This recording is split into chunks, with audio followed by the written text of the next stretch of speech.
Can you believe that a few short years ago, Tiffany Stratton was developing her skills as a wrestler through the WWE's developmental leagues and is now a superstar?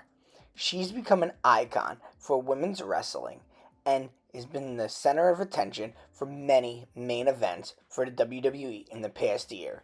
But how did we get here?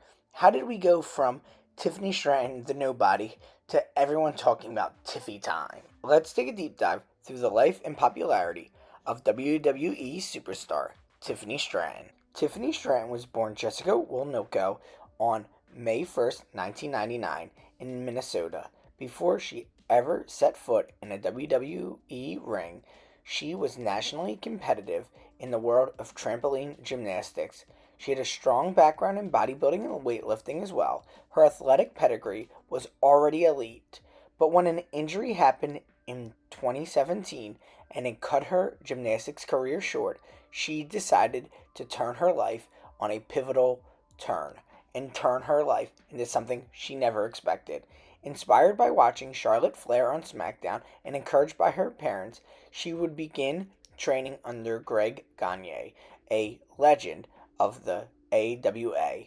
That early dedication and training would pay off in 2021 when she would sign with the WWE and was introduced to fans as part of the Performance Center's newest class. Tiffany Stratton's official in-ring debut came in November 2021 when she appeared on 205 Live and then would quickly transition into the NXT with a persona described as a spoiled rich girl straight out of a teen drama.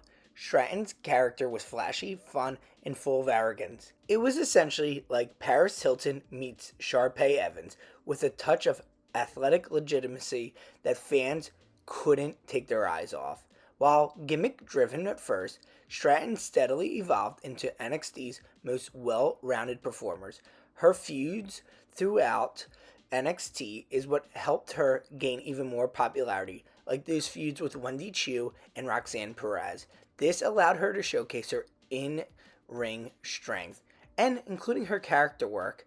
And when the 2023 NXT Women's Championship was vacated, Stratton seized the opportunity, winning the tournament at NXT Battleground. This led to the story that the WWE wanted to tell. Tiffany Stratton's popularity was skyrocketing in NXT after winning the Women's Championship there. Everybody had eyes on her to come to the WWE and take over with full force. And fans wanted to see Tiffany Stratton not just owning the NXT Championship belt, but one in the WWE as well.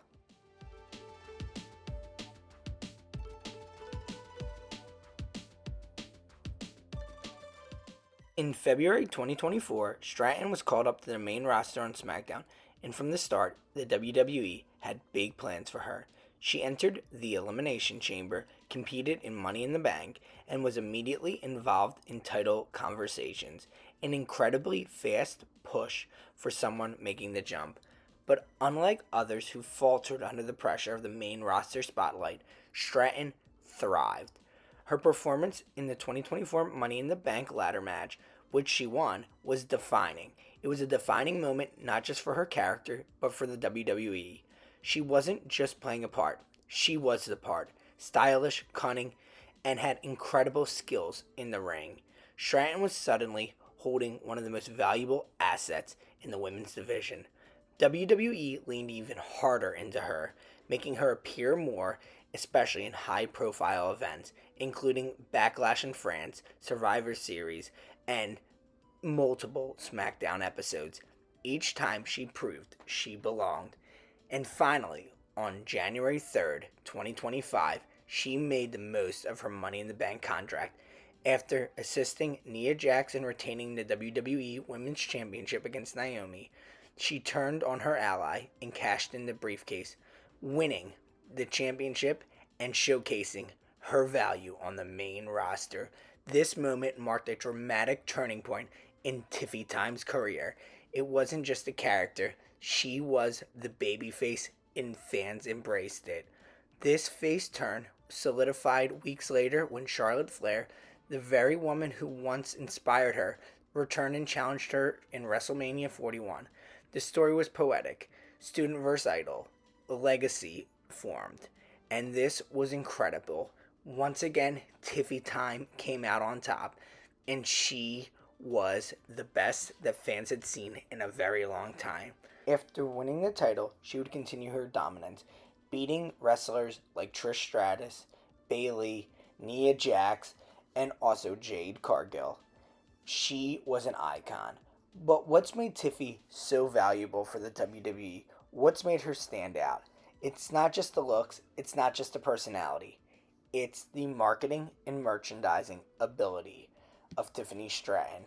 Anyone who knows anything about the WWE knows that the live shows and the broadcasts are very important for revenue growth. But merchandising and marketing is what really solidifies a wrestler. And Tiffy Time has brought new value to the women's division with her merchandising ability, multiple t-shirts, jackets, anything you can imagine. Tiffy's been on it.